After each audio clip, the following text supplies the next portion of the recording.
Somnath Sanskrit university Veraval ખાતે GTU Gujarat technology university દ્વારા લોકનૃત્ય તાલીમ શિબિરનું આયોજન કરવામાં આવ્યું હતું।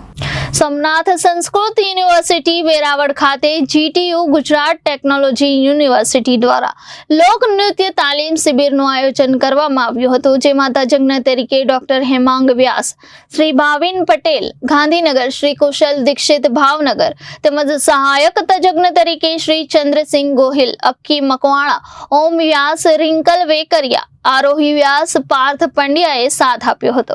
7 દિવસની શિબિર દરમિયાન રાસ, મિશ્ર રાસ, ગરબો, ટિપ્પણી, તલવાર રાસ વગેરે શીખવવામાં આવ્યા હતા। શિબિરના અંતમાં જે નૃત્યો શીખવવામાં આવ્યા હતા તેની પ્રસ્તુતિ આપવામાં આવી હતી। જીટીયુના રજિસ્ટ્રાર સાહેબ શ્રી ખેર સાહેબ, શ્રી મનોજ શુક્લ સાહેબ, ડોક્ટર આકાશ ગોહિલ સાહેબ, ચિલકા મેડમ ઉપસ્થિત રહ્યા હતા। કાર્યક્રમના અંતમાં દરેક તજજ્ઞ અને શિબિરાર્થીઓને પ્રમાણપત્ર આપીને સન્માનિત કરવામાં આવ્યા હતા।